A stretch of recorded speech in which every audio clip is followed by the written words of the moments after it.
Y ahora en Mar del Directo vamos a hablar acerca de lo que nos dejó el COVID en cuanto a nuestra salud y también a la vida en pareja. Y lo vamos a hablar con el médico urólogo Alejandro Urresti. Alejandro, ¿cómo estás? Buen día, bienvenido. Hola, buenos días, ¿cómo están? ¿Cómo están ahí? ¿Cómo comenzaron la semana? Muy bien, por suerte, pero volvemos a hablar del COVID. Si bien sigue habiendo casos y demás, todavía esto no ha terminado, ya se pueden ver algunas de las consecuencias que ha dejado. Sí, así es. Bueno, un poco favorecidos por esta disminución del número de casos y esperanzados en que no aparezcan nuevas cepas, el mundo científico empieza a hacer un balance, ¿no? Empieza a ver qué nos dejó el COVID, sobre todo en el caso nuestro, que nos dedicamos a medicina sexual, en este caso, qué nos dejó con respecto a la salud de las parejas o qué nos dejó en relación a las relaciones de pareja. Vamos a hablar, si te parece, comenzamos por las consecuencias físicas. Sí, claro, normalmente dividimos a las consecuencias que deja este tipo de enfermedad en consecuencias físicas, consecuencias emocionales y otras consecuencias relacionadas con las dificultades del acceso a la salud o a los medios sanitarios.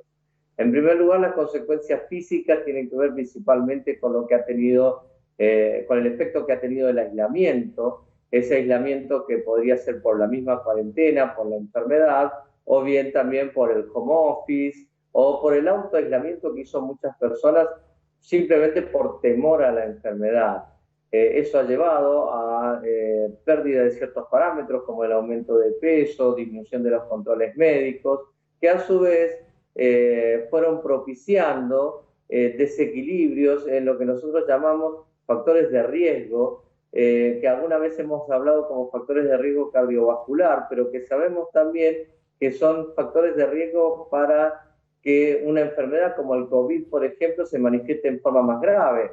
Ujú. Llamemos a la hipertensión, a la diabetes, al tabaquismo, a la obesidad, a los problemas del colesterol, por ejemplo. Y esos problemas desatendidos favorecieron no solo la gravedad de la enfermedad, sino también la aparición de otras enfermedades, no solo desde el punto de vista cardiovascular, sino como alguna vez hemos hablado, estos factores también coinciden con un mayor riesgo de disfunción sexual, sobre todo en los varones. Claro, con respecto a los controles, ¿no? Que vos decías, hay mucha gente que por miedo dijo, bueno, yo no me voy a hacer los controles, pero ahora la situación ha cambiado un poco. Eso ustedes lo están viendo, la gente ahora sí se vuelve a acercar con algunas dudas, a hacerse los chequeos. De hecho, la gente que tuvo COVID también, ¿no? Si se acerca a hacerse los chequeos correspondientes. Claro, claro. Un poco lo que estamos viendo es el balance de que nos dejó el COVID y cómo de alguna manera, si aparecieran nuevas olas, si apareciera una nueva recaída de esta enfermedad, a qué nos tenemos que atener y qué hemos aprendido, ¿no? ¿Qué hemos aprendido del COVID? Por eso estos son los nuevos trabajos que están saliendo hoy en la literatura médica. Y con Habíamos hablado, respecto por ejemplo, a las consecuencias a nivel emocional. claro, de las consecuencias emocionales que produjo este tema del aislamiento, este tema de la pérdida de la escolaridad, de los chicos tanto tiempo en casa.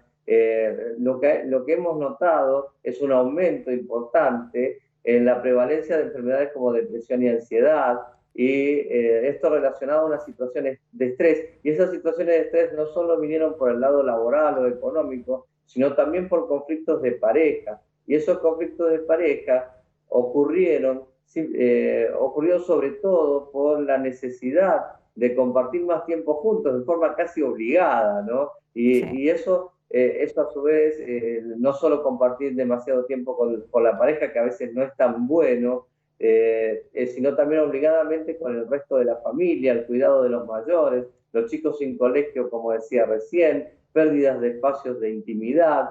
Bueno, estas cosas nos enseñó el COVID y bueno, de alguna manera, como decías vos recién, la gente está empezando con la experiencia adquirida, a enfrentar de otra manera la salida de la enfermedad.